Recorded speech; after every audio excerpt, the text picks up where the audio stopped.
Quisha. Hey, girl. How you doing? I'm hanging in there. Hanging in there. Week not gonna lie. 4. Week 4. Week 4. We made it. How does it feel to be at week 4? It came too fast.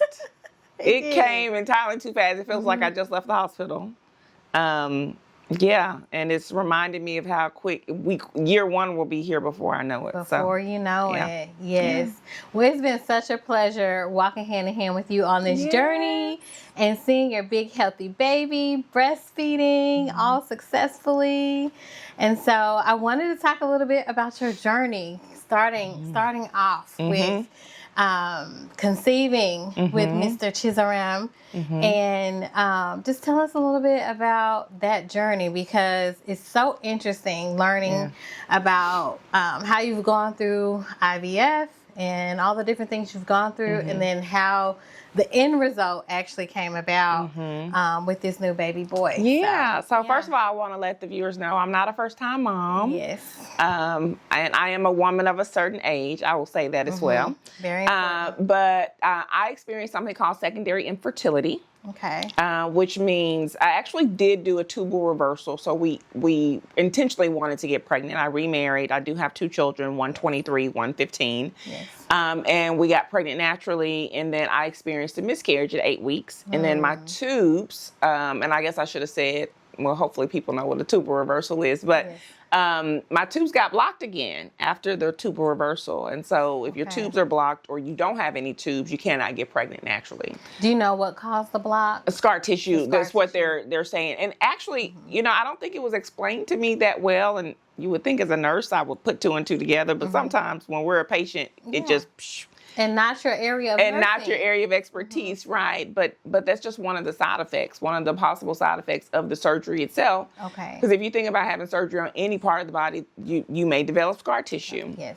Yeah, and so I was told that there was no cure for it, and that we would have to do IVF. And so that's why we started our journey with IVF. And there was for both tubes at the time? So I only had 1 tube. So when I went for the reversal, one of the tubes was too badly damaged that it could not be salvaged. And it had been damaged during the original tying of the tubes or during the reversal? During the tying. Okay. Yeah, they couldn't even repair it. Yeah, so when I woke up, and that was probably the first disappointment on the journey is I woke up and it was like, oh, you only have 1 tube. And at that time, I did not know you could get pregnant with 1 tube. Look at that. So I was devastated because a tubal reversal is an elective surgery. So it's completely paid out of pocket, like no insurance assistance. And I thought, oh, this is already starting off a lot different than I thought it was. I thought it was going to be so easy. And so lo and behold, we still got pregnant naturally 9 months later. And the tube can actually move. It goes and meets the egg. If the egg is on one side, it can actually go and meet the egg where it is. So the body is just an amazing, it's an amazing vessel the way that God designed it. So lo and behold, we did get pregnant. We had the miscarriage, and I didn't get pregnant for a year. Okay. So I'm like, okay, I need to... A year from the miscarriage. Okay. From the miscarriage. So at this point, I'm like, okay, it shouldn't have taken this long. Because, you know, everybody says, oh, after you have a miscarriage, you know, you're more likely to get pregnant quickly. So hold on. From the time of the tubal reversal to the first pregnancy... was 9 months. 9 months. And then that was a miscarriage. That was a miscarriage. And then a year. And then I didn't get pregnant for a year. Okay. And so about the 10th month mark, I think I waited 9 months. And I'm like, okay, I need to go see the doctor. It's been 9 months since we lost the baby. I haven't gotten pregnant again. And then right at the 12th month mark, we started IVF. Okay. Because I went in, we did I can't even think of the name of the procedure. It's a long word. Starts with an H, hysterosalpingogram or something like that. Girl, don't get me started. But we did that test where they go in and try to flush saline through the fallopian tubes to see if it is still open. Okay. And that's when we found out that it had blocked again. The remaining tube. The one that they fixed, yes. The one that we got pregnant on got blocked. Okay. Yeah. And that first pregnancy, you got pregnant without IVF. Yes, just natural. With the reversal. With the reversal, yes. Yeah. Okay. Which, I mean, is very successful. Yes. 9 months later, I mean, he did, the surgeon did what he's supposed to do. Yes. Absolutely. Okay. Yeah, but it did block, and then we started IVF. Okay. Yeah. Okay. And then You started IVF, and then how long did it take? So From did there. IVF for 18 months. Okay. We did, Wow. I like to say 2.5 rounds. 2.5 rounds. Okay. So one round, actually, yeah, maybe 2.5 rounds. One round, I got COVID and had to stop taking the shots. And then one round, we were supposed to have a fresh transfer, which means they do the egg retrieval, and then they turn around within 3 days and put fresh embryos inside of you. Okay. And then my progesterone levels were too high, and that had to be canceled. But we had 2 complete rounds where I took all of the meds. We did egg retrievals. We grew them in, in the petri dish, the test tube baby, as they say. Yes. We grew them for 7 days. And out of those rounds, I only got 1 good embryo both times. Wow. First time, nothing. Second time, nothing. Wow. Again, my husband's insurance does not cover this. So again, completely out of pocket. By that time, I actually, before the last round, I asked my doctor, I said, look, let's do everything we possibly can do. This is our last shot. Yes. I'm not going into debt for this. Yes. So test me for everything. And so. Yes, which should have been done prior, right? You know what? They like to use the first IVF as practice. It is a test run because IVF is very experimental. Right. Like there are different methods or there are treatment plans, but they ultimately don't know the best treatment plan for you until after the first one. Right. Everybody's different. How you respond is different. And so one of the things that I tell people now when they ask me about IVF and they haven't started, and I say, already put in your mind to try at least 3 times if you're going to be successful. And if you have, insurance or the funds that can cover it, but like 3 times is the average that, and I can't remember where that statistic came from, but I do remember coming across that like 3 times is the average amount of times it takes for a woman to be successful with IVF. I'm curious to know, before starting the process, do they do a full set of labs of blood work on your hormones to see where your progesterone level is, your estrogen, your testosterone, your vitamins, your nutrients, to see if your body is even in a good condition to sustain a pregnancy? I'm going to say they do it from a medical perspective that is not holistic and that is not integrative. And I know you and your specialty, you understand exactly what I mean by that. Yes. So do I feel like there may have been some hormonal tests that were not done? I'm a sleeve. Well, I wasn't at the time, so I guess I won't bring that up. Right. But we'll get there. We'll get there. Yeah.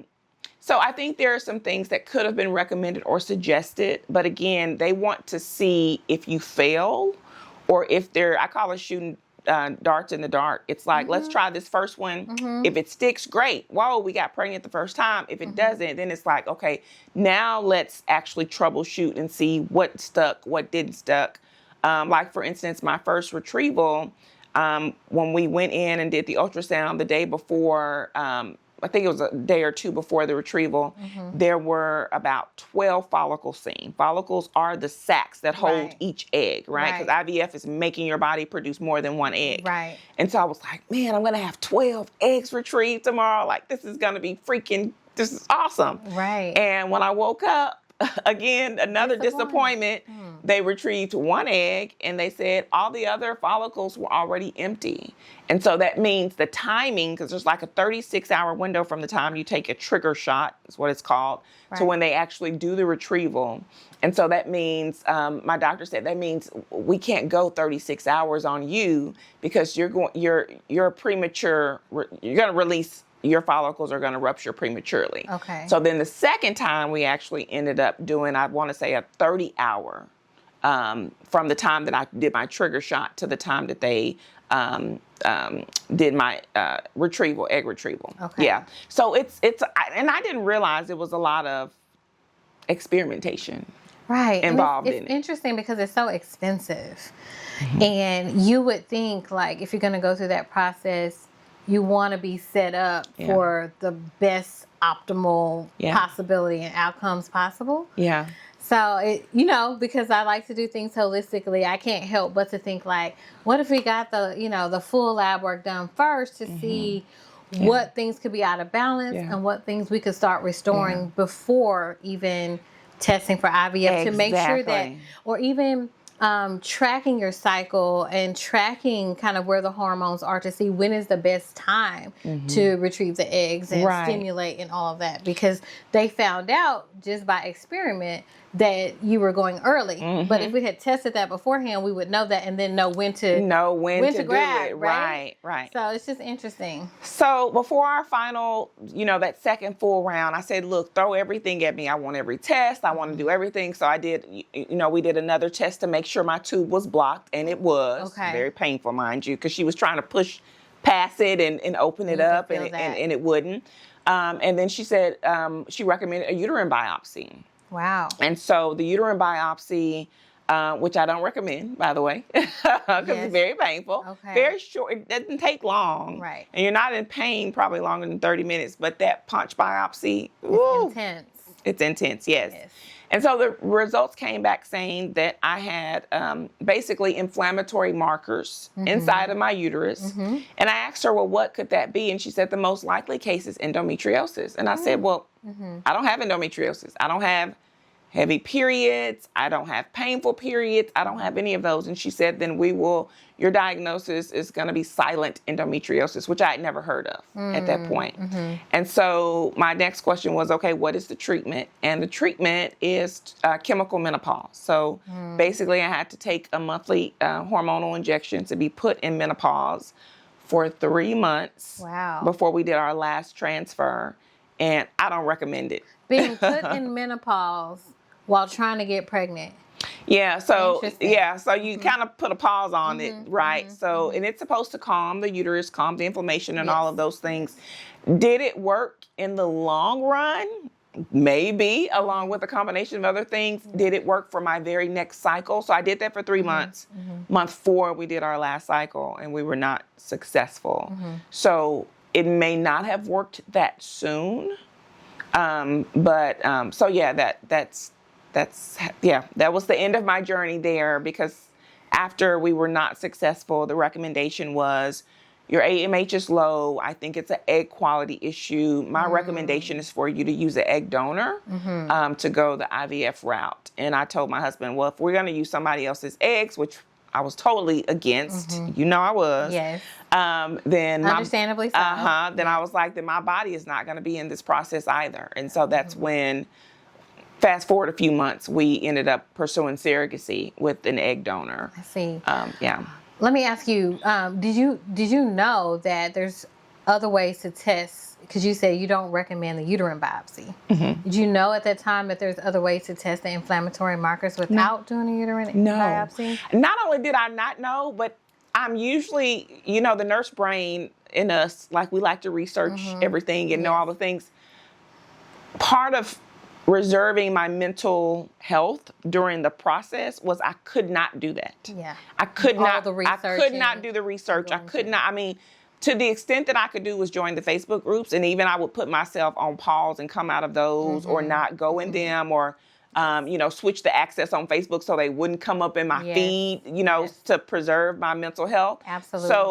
So I'm sure I could have found out about those things, but it was just too much. And yes, it's good for us to do our own research, but I think we kind of entrust our providers to share with us kind of all the options, right? Yeah, absolutely. So like we could do a uterine biopsy, or we can do this blood test, or we can do this, and then give you some information for you to make an informed decision. So it's good to know now that you don't recommend doing the uterine biopsy, and not only that, you don't necessarily have to do that to understand the inflammatory markers. So that's just, I guess, something to reflect on, knowing now. And then if you know anybody else going through that, now have the knowledge to share that with them. And a resource. Exactly. And a resource. Of course.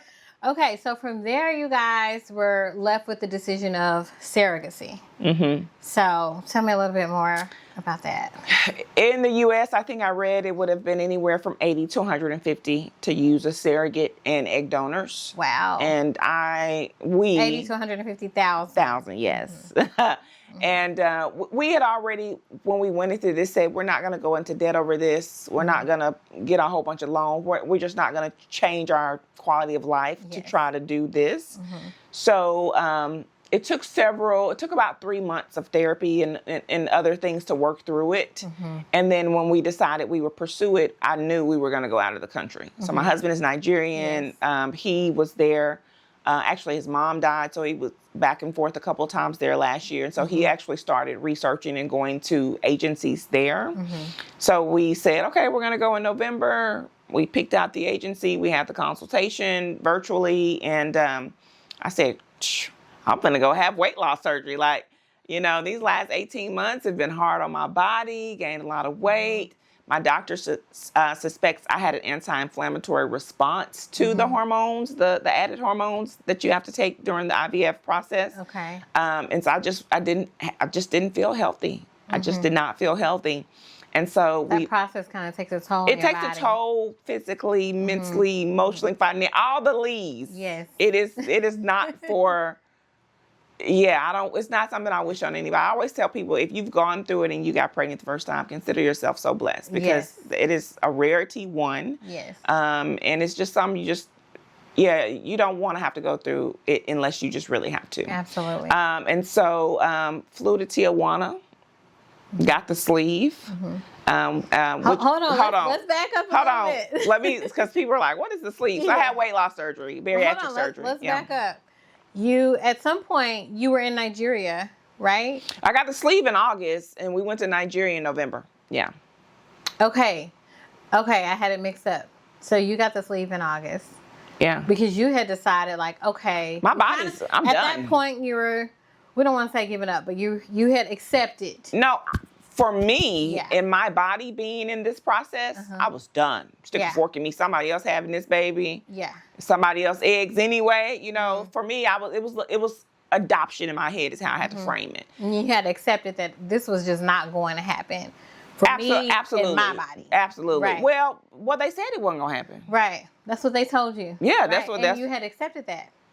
And then I remember a conversation we had on the phone of like, okay, this is not going to happen. I've been holding off on the sleeve all this time, and this is going to kind of be my treat to myself. Yeah, my treat to myself. Yeah.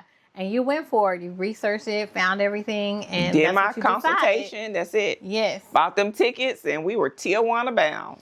And then tell me a little bit about that. So there's there's a certain diet and things you have to do to prepare for that type of surgery, right? So we call it pre-op diet, really. It's just the way we should eat anyway. Yes. That's all it is. Yes. But if I would name it, because, there's like Mediterranean and there's this and this. So if I had to give it a name, I would call it an anti-inflammatory diet, if I had to give it a name. Absolutely. And I realized how much of an anti-inflammatory nutritional plan it was, because 2 days before we flew out. Now, mind you, I had plantar fasciitis.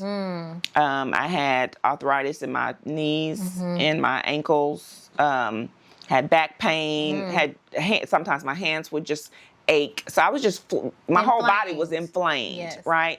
My husband would have to massage my calves like every other night just from leg pain. Wow. And 2 nights before we flew out, and I think I had been on the pre-op diet. I was supposed to be on it 3 weeks because it goes according to your weight. I'm an overachiever. I was on it 5 weeks. Of course.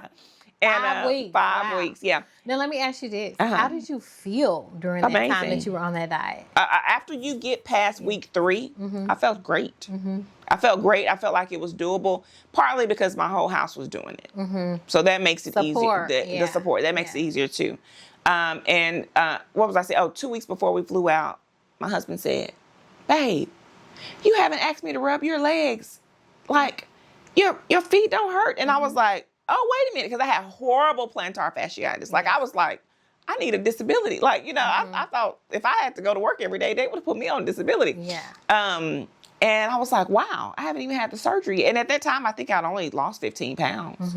But 15 pounds, that's a lot. 15 pounds is a lot in 5 weeks. It's not easy, and in 5 weeks? It's not easy. Wow. But yes, just on changing the way I was eating, all the pain had stopped before I even had the surgery. And you were already feeling better. Already feeling better, already sleeping better, all of that, just on the way I was eating. It's crazy. Yeah. Yeah. So did they do any type, I'm assuming they may have done some labs and blood work. The surgeons in Tijuana, actually, they send you what you need to get, and then you go to your doctor here and you get everything. Okay. So yeah, so they get a whole workout, a whole workup, because you have to send it to them in order for them to clear you. Right. Yeah. Now, were there any obstacles or challenges with that? No, the only thing I've ever had is pre-diabetes, which is fine. I don't have any other major comorbidities. Were there obstacles with getting cleared for surgery? Was that your question? Yes. No. Okay. Not at all. So just the pre-diabetes, and that wasn't an issue for them? It's not an issue for them. Yeah, so for the most part, I think you have to be 100 pounds overweight. They prefer you to be heavier. Here in the States, I've never qualified for weight loss surgery. Because you always have to lose a lot of weight. Well, you have to be so big, first of all. Now, I always met the 100 pounds over requirement. Right. But you have to have full-blown diabetes or hypertension or some other kind of comorbidity. Really sick, huh? Yes. And because I've never had another issue, because pre-diabetes doesn't count, I've never qualified. So insurance would never cover it. Gotcha. So if I was to pay for bariatric surgery here, specifically the sleeve, at the time that I was looking, it would have been between 20, 30K. Depends on where I would have went. Yeah. Okay.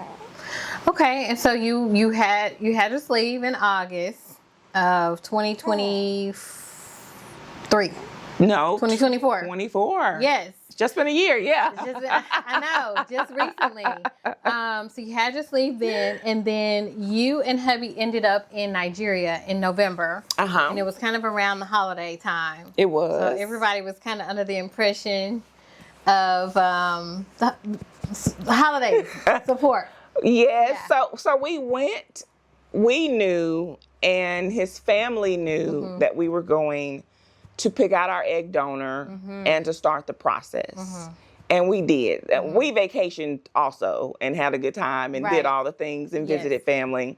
But yeah, so we went, and that's a whole nother mental health thing to talk about, a whole nother episode. But yeah, so we went there and we did that, not knowing that there was a secret all along while we were there, and didn't find out until 2 weeks later. After you returned from Nigeria. After we returned. And how did you find out? Like, what happened?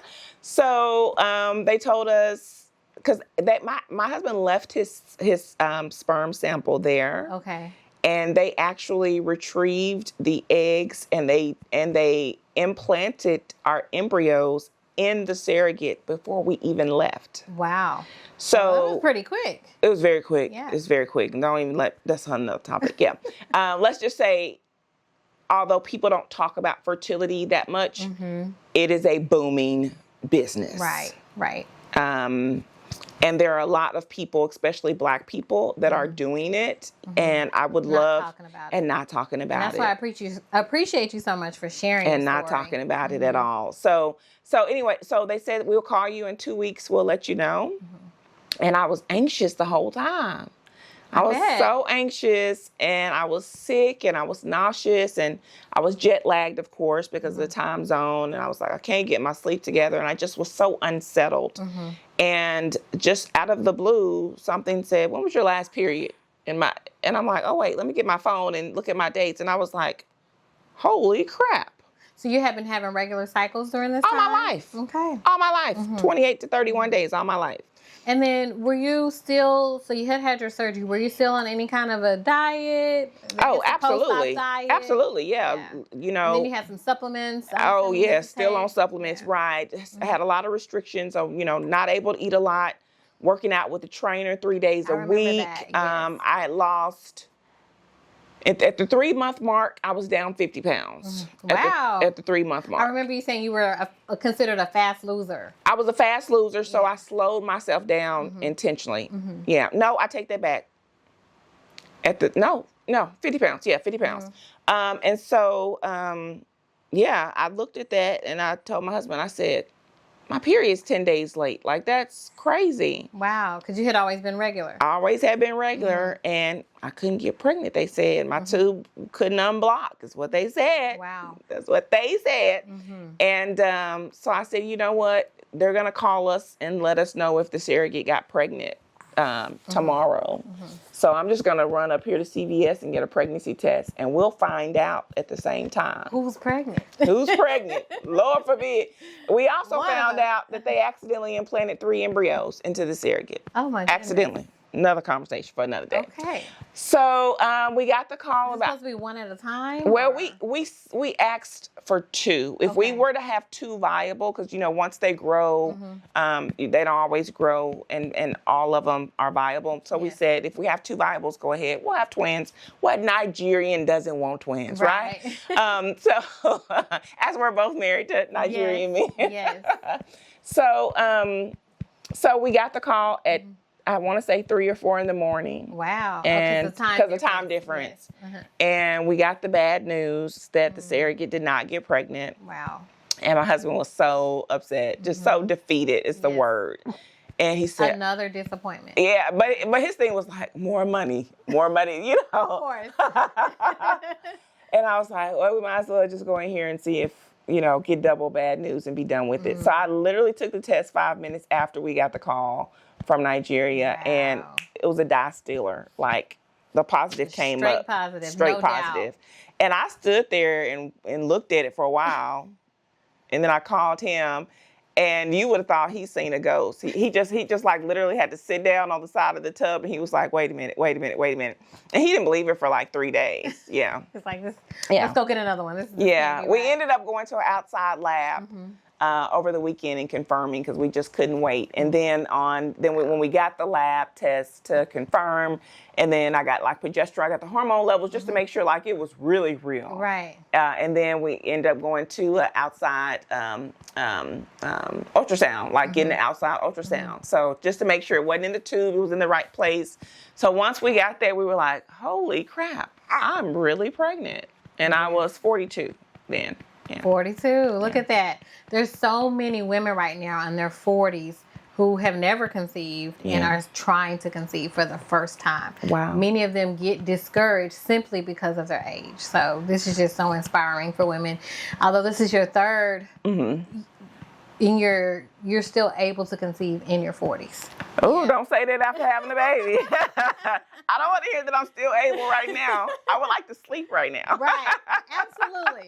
But it's just encouraging for other women in their 40s who are being told, advanced maternal age, and it's almost like it's impossible. And I feel somewhat bad because, having the bad experience that I had with IVF, even I have a really good friend that's a few years older than me, and I'm like, girl, you might as well it's a wrap. You might as well adopt. You know what I'm saying? Because that's that negative stereotype. And I would get mad at the stars. Anytime a star that was 45 to 55 came out and they were had a baby and they were I'm like, would you just tell the world that you used an egg donor and a surrogate? Right. Because nobody 45 years old is getting pregnant naturally. I just didn't believe it. So, and now I'm the oldest person in my family. That's my title that I proclaim. I'm the oldest person in the family to get pregnant and have a baby. So, I'm in so many groups where even just yesterday, somebody 48 had a baby naturally in the group. So it is still happening. Yes. Yeah. And as a doula and a fertility specialist and a lactation consultant, I am seeing more and more women in their 40s. A good 20-30% of my clients right now, including you, are in their 40s. Yeah. So there's something to be said about that. I don't think it's necessarily about the age. It's about your health, the quality of your health, and your quality of your eggs, right? And so that's kind of what we see with you. We went through IVF treatments and all these things, but at the end of the day, you went through a process where you changed your diet. I need to heal my body. Yes. From the inside out. Right. I needed mostly the inflammation. Yep. Right? And you ended up doing an anti-inflammatory diet to prep for surgery. And then somehow shortly after that, you were able to conceive. Yeah. And sustain the entire pregnancy. Yeah. And even now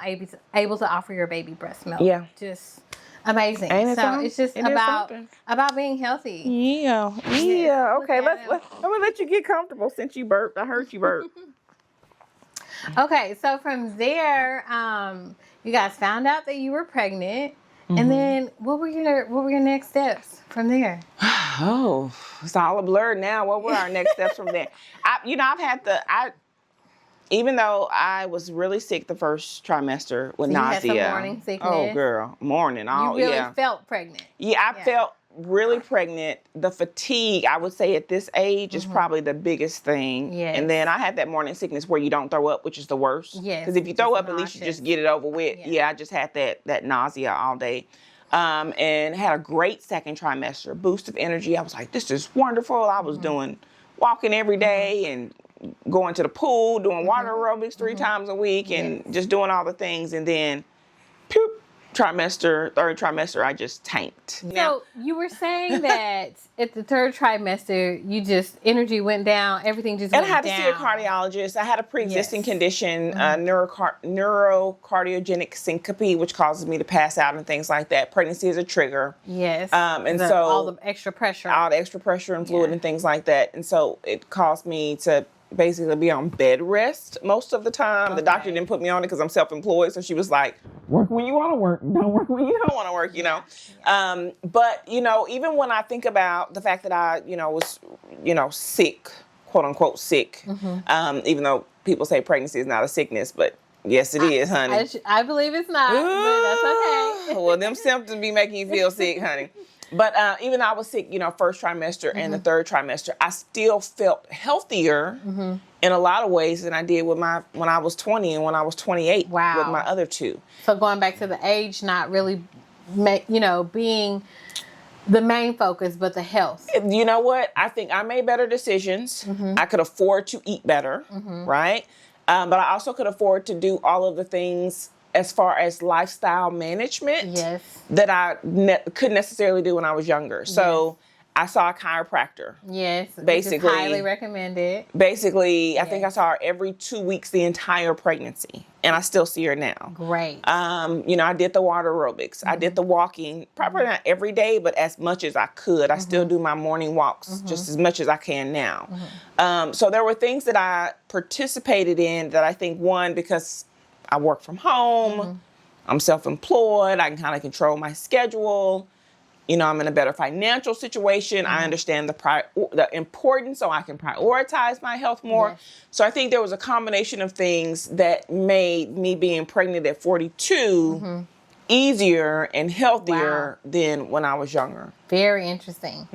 And then also you decided to hire a doula this time around. I did. And it kind of took you a while to get there. It did. You always say, Amber, you're so holistic. So you kind of coming over to the holistic side. Yeah. But tell us a little bit more about your decision to hire a doula. Oh, I can't speak enough about doulas. Shout out to Kayla, my doula, too, if you're watching this.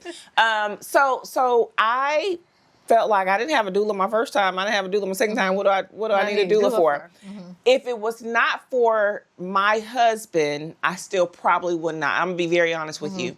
I knew a doula meant I was going to have extra support in the during my delivery. In the labor room. In the labor room, yes. And I knew there was a high possibility that my husband was going to pass out in the labor room. Right, because he was having a hard time getting through some of the childbirth classes and videos and even some of our prenatal visits. God. Extremely squeamish. I tried to do exposure therapy.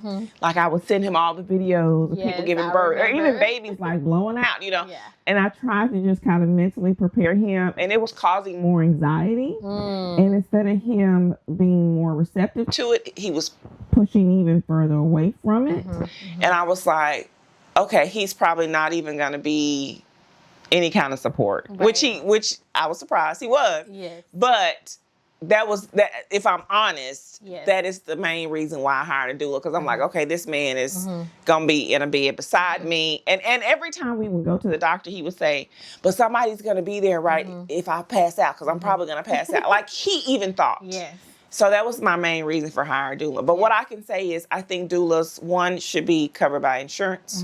Absolutely. I think everybody, especially women of color, need a doula. Yes, especially for the advocacy piece. The advocacy piece for sure.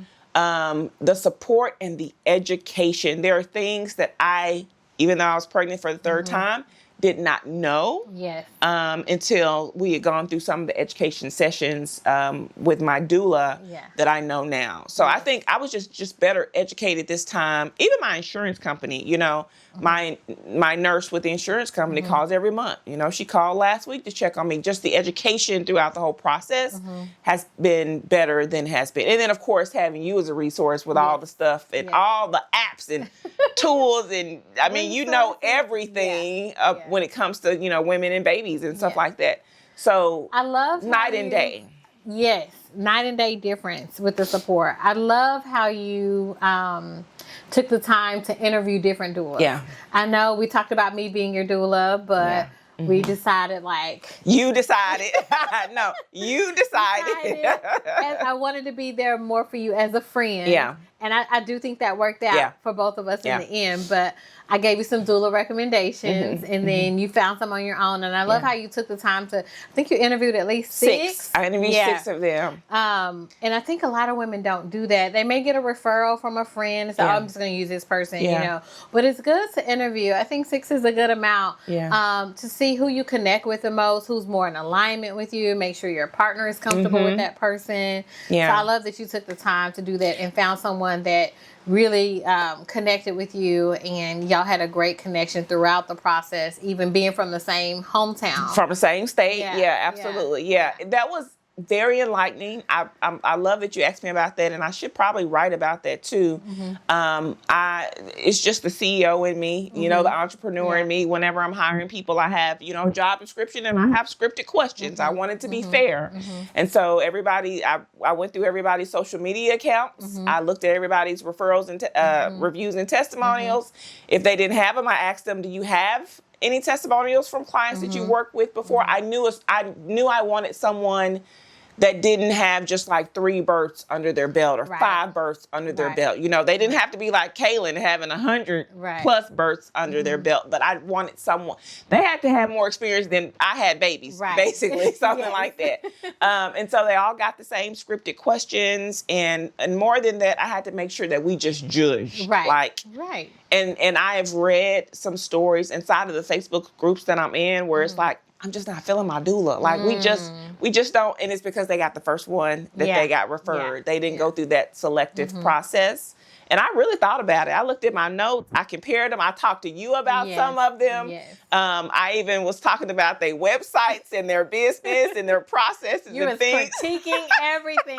I was like, oh, I hope she didn't look at my website. Things they could improve. And I was like, oh, I wanted to coach some of them on business stuff, but I didn't. You just can't help it. I just can't help it. Yeah. But in all, I was totally happy with it. And so I got a package for her that included, you know, the support before you have the baby. She was there 24 hours of my 53-hour labor. And then I have some postpartum hours, which was a separate package that you could do. And then there were a couple of other things that I upgraded to. We did the belly banding. And then we also did like the placenta art. But honey, when I was going through that labor, I was like, girl, leave that placenta alone. Don't even worry about that placenta art. I'm not even worried about that anymore. Yes. And then you ended up going in for an appointment one day, and it was determined that you were going to the hospital to be induced. Well, we went to the ER. The ER. We went to the ER, yeah. So the baby wasn't moving as much, and this baby has been moving, I mean, never had to kick count. And so I was at 38 weeks, and I'm like, it's 11 o'clock. I haven't felt him move today. And then about 2:30, I told my husband, I said, let's start doing kick counts because he kind of been slow today. So I went to the ER, and everything looked good. It looked fine. But they said at my age and at 38 weeks, which is basically term, I passed 37 weeks, that the benefits to just induce outweigh the cons of the risk rather of sending me home and then something happens. And so we kind of went back and forth because I was like, I mentally wasn't ready. I hadn't shaved. I hadn't done any of the things. So I mentally was not ready at that time. But I was, in my head, honestly, this is what I was thinking. If I lose this baby, after all you've been through, after everything we went through, even if I can get over it, my husband will never be able to get over this. So that's why I knew I wasn't leaving in the hospital. And then he was like, no, we ain't going nowhere. So it was just kind of already decided because I just couldn't take that risk. Yeah. So 53 hours. Hadn't dilated at all. Hadn't done anything. My body wasn't ready. Right. Wasn't ready. And that was something different. We had tried everything too. We tried some Cytotec and Cervidil and the balloon. I had started before then eating those darn dates for 4 weeks. You tried the holistic way. I think I didn't drink the teas, though. We had an appointment to do some pumping. I guess we don't need that appointment. But I did do it a couple times, though. I did do pumping. So I did some things before then to try. Nothing worked. But yeah, so I was not prepared. I was not ready. And it took me a very, very, very long time to dilate. Right. Yeah. But you did, and it ended in a vaginal birth. Yeah, but let me tell you, only because my doctors, so my doctor knew I did not, my doctor knew I did not want a C-section. We all had to talk you out of that C-section towards the end. Yes, but during the whole, like, Kayla knew as we developed my birth plan, like, I don't want to be induced. That was one of the things. I don't want a C-section. Like, there were certain things I just did not want. And I remember another reason you wanting a doula is because you decided that you didn't want an epidural this time. I did not want the epidural. Because you were already experiencing some low blood pressure issues, and we know that could be a side effect of the epidural. Because of my history. Right. Yeah, because I had bottomed out with my second son, and then I had the epidural headache, and it didn't take. And then you had to have the blood patch and all that. Yes, it was a whole bunch of other stuff. So hopefully the nurses out there know what we're talking about. Yes. Other people may not necessarily know what we're talking about. Yes. So because of that, I was like, well, I basically felt pushing the last 2 out anyway. I might as well just go the holistic route and not do that. Yes. So my doctor knew. She knew that's what I wanted. And I have a Black female physician. I had her even before IVF. She's the one that recommended to my reproductive endocrinology, who's also a Black female physician. And so she told me after the fact, I was telling because she wasn't on call. She said, I was telling every doctor on call, talk her out of a C-section. Right. I know she's tired. Yeah. I know she's going to be frustrated. Yeah. She does not want to talk her out of a C-section. That's good support to have from your doctor at the hospital. Because a lot of times they're ready. But this is what they were telling me. So they would come because every 10, 12 hours, I'm tapped out. Yeah. I'm get the OR ready. I'm tapped out. I'm done. I'm ready to eat. By 20 hours, I was hungry. I was frustrated. I was ready to eat. And I think I still wasn't on meds yet. I don't think I got on pain meds until maybe hour 24, 26, or 30 or something like that. And so they were saying, well, hey, anytime you're ready, which I did not know you could just ask for C-sections like this. Anytime you're ready, just, hey, wave the white flag. We'll roll you back. So, but every time I would say, hey, I'm ready. We ain't moving. It's taking too long. Let's go. Then it was, well, every surgery you've had has been on your stomach. And, you're just 1 year out from the sleeve and you have that tummy tuck and we're worried about scar tissue. And and you don't want to worry about trying to have a newborn and be nursing and trying to recover. And I'm like, well, they just told me I could get a C-section. So this happened the whole time. And I'm like, so what is really going on? But they would come and they would give me all of that, and my nurse brain would take over, and I'd be like, okay, I know they're right. This really is I've been waiting this long. Like, what's the rush? Da-da-da. So at hour 48, because at this time, I still, I've gotten the epidural. I tried my best to hold out on pain. Yes, you did. I did the gas, yes, which is lovely. Yes. I wouldn't mind that right on the side of this bed. I did one dose of IV fentanyl. Didn't do a thing. Didn't do a thing. I did a couple of pills. I slept. My doula was like, I can't believe you went to sleep on those pills. And then after that, they said, oh, by the way, we can't give you any more narcotics when you get past 6 centimeters. Because it'll affect the baby. Right. And I said, well, I can't handle any more pain. Like, this is as much as I can get. So because my doctor had... they were so well versed about my history. Yes. They had because my blood pressure did bottom. Yes. They had medication ready to increase my blood pressure. Yes. The anesthesiologist was right there with me. They were coming in. You said something about you had the VIP treatment. I really had the VIP treatment. They took a nurse that because they have 2 patients in L&D, and they just gave me a nurse solely and gave her other patients somewhere. So I literally had the VIP treatment. Yes. So at hour 48, I said, I'm serious this time. You cannot talk me out of it. Get the OR ready. Yes. Divine intervention. Next thing I hear out in the hallway, nuchal cord. And I just hear people running. Okay. The woman beside me, they had to rush her to OR. Wow. And I mean, as soon as I said, I'm ready, get the OR ready.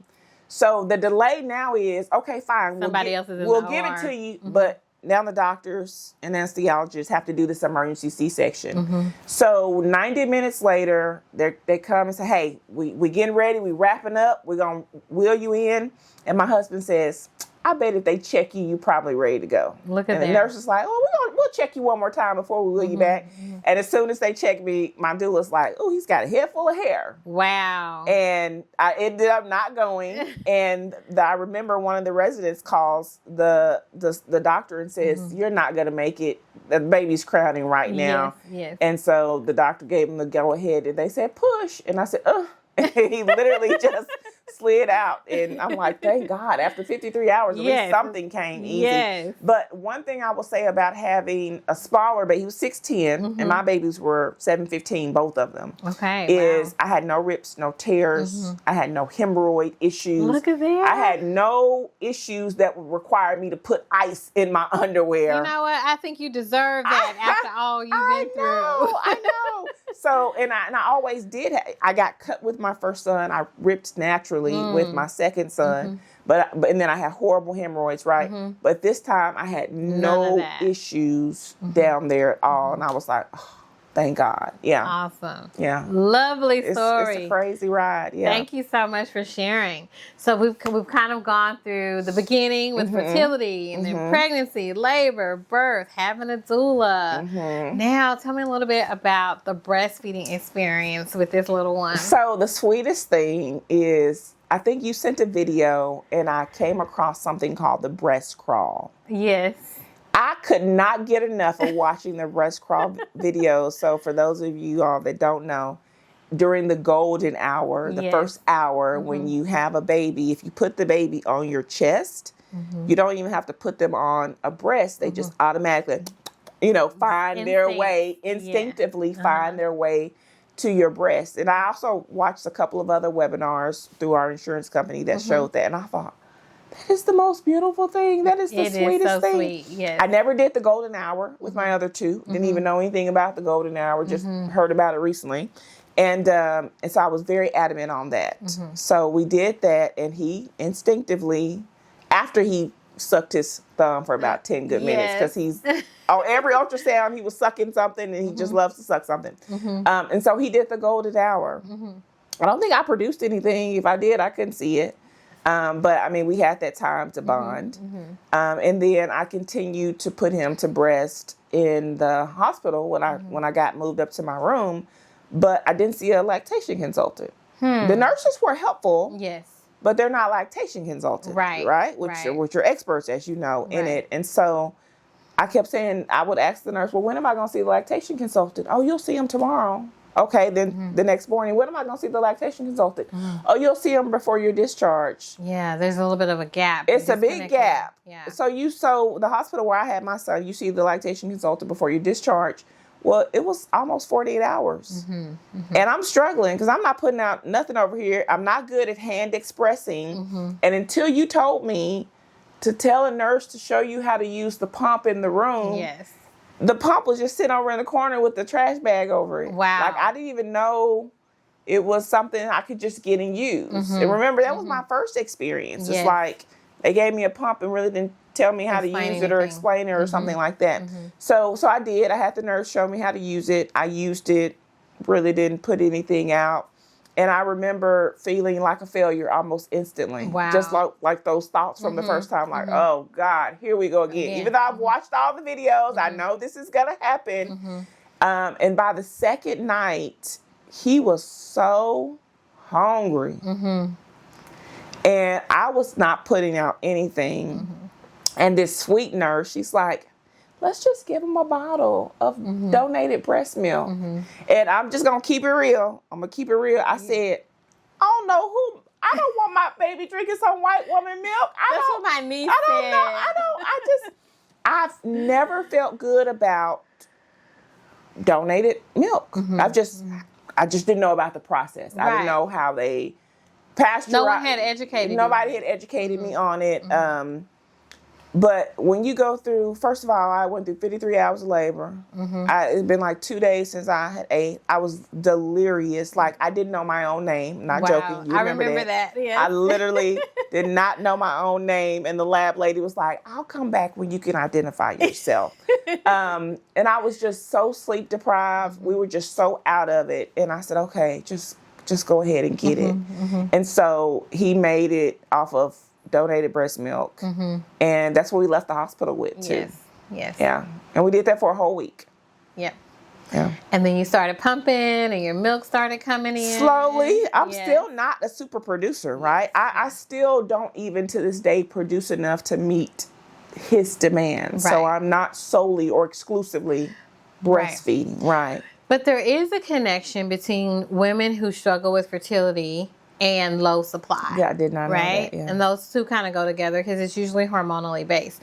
So the fact that you can produce the amount of milk that you're producing, which is on average about 30 to 40 milliliters per session, is also amazing. That you have some milk, because a lot of women who have gone through what you've been through may not be able to produce anything at all, on top of the fact that you had the sleeve surgery, which is also another thing that affects milk production. Yes. Right? That I didn't know about. Yes. Yeah. And so you've had the support of getting the breast stimulated right away, then taking some supplements for it. We've talked about diet for it. And so you're literally doing the best that you can and giving your baby everything that you have. Yeah. So you have some breast milk to give your baby for these past 4 weeks, which any amount is going to help him. There's antibodies in there. There's emollients in there to help him pass his bowel movements easier. And then we talked about he's supplemented with donor milk for the first week, almost 2 weeks. In addition to your milk, and then he started to get some formula. So he's still doing a combination of both now, but you've literally done everything you possibly can. And that's what I had to say, because I'm not gonna lie, week 2 I'm done. It's too much. It gets hard. Yes. I would say that's the hardest. I think day 2 and week 2 were the hardest for me. But when I told his pediatrician, he asked about breastfeeding. I said, well, I think I'm just his human pacifier. He was like, as long as you realize that's what you are.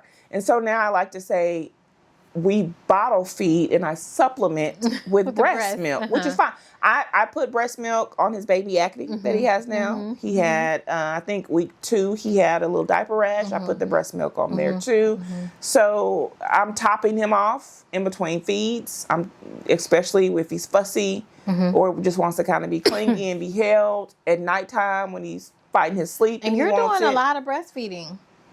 Yeah. So, and breastfeeding is more than just nutrition. It's a bond. Yeah. Too. He gets everything at the breast that he needs from you, you know? Yeah. When we go to the fridge, we go for different reasons. We may go there for a drink. We may go there for a snack. We may go there for a meal. Or we may need Thanksgiving dinner or whatever. So he's getting all of that from you. Yeah. In addition to the bonding, the comfort, all those things that a newborn baby needs, at least that first 4 weeks, right? Yeah. So he's getting all of that from you, the nourishment, all of that. And I feel like that's just so empowering as a mom to be able to provide all of that. Yeah. Although it can get overwhelming. It can get overwhelming. and I will be honest, I had to give myself grace and say, at least he gets, this is better than nothing. Absolutely. But then also, I didn't expect, because I haven't fully went all in on breastfeeding before, I didn't expect the breastfeeding hunger. So now I'm working through that. Yes. Especially as someone that had bariatric surgery. Right. And I lost 60 pounds before I went up and gained 20 for the pregnancy of 10 that I've lost. So now I have to work through, do I want to continue this knowing that I have breastfeeding hunger, even though, how many calories am I burning breastfeeding? About 500 to 600 calories a day. I'm burning 500 to 600 a day breastfeeding, but I'm eating that and more. Yes. And I do still have pregnancy cravings, which I wasn't expecting. So a lot everything is just kind of coming back. Yes. Yes. So now I'm dealing with that. So it's always something, right? So I'm trying to find the balance and give myself grace because it's balance and grace. Yeah, that's what it's all about. Yeah. You've been through a lot. I have, and things that a lot of people would not have been able to make it through. And this is a short story. We even talk about the fibroid removal that I had to have before I even got the tubal reversal. It's just so many things. It's just so many things. Yeah. And it all kind of goes together. Yeah. You know, a lot of this is hormonally regulated. Women, we go through a lot of changes with our hormones. And so it's important to get them tested, to get them looked at after each stage in life because they're changing and they're shifting and it's affecting our mood. It's affecting our ability to conceive, our ability to breastfeed, and even our ability to lose weight. So my last question for you, Quisha, is, like I said, you've been through a lot. How did you maintain your mental health throughout all of this process? Prayer, one. When I wasn't angry with God, I'm going to be honest. Yes. I definitely went through that. And then I'm like, God, I'm sorry. I'm coming back. Prayer for one, therapy. And this is what I will say about IVF. And I plan on using my platform, whatever platform I have, and being a big advocate for this. I don't think it should I don't think you should be allowed to go through it without mental health professional assistance. I just don't. And I remember you and I kind of looking up fertility doula support, and you were like, wow, this is amazing. I wish I had a fertility doula alongside me. And you were even thinking like, oh, I could be a fertility doula. I absolutely want to do all the things, you know that. but I don't know when that's going to come into play. But I think, yes, having a fertility doula, having a nutritionist on the team. It's almost like team-based care when you're with the patient, right? Yes. You got your pharmacist, you got your doctor, you got your nurse, you got, if you have diabetes, you got your diabetes educator, all of these things. I think you need a psychologist or a therapist, counselor, whatever you want to call, that just strictly is well-versed with working with women with fertility issues. Yes. And then also with couples also.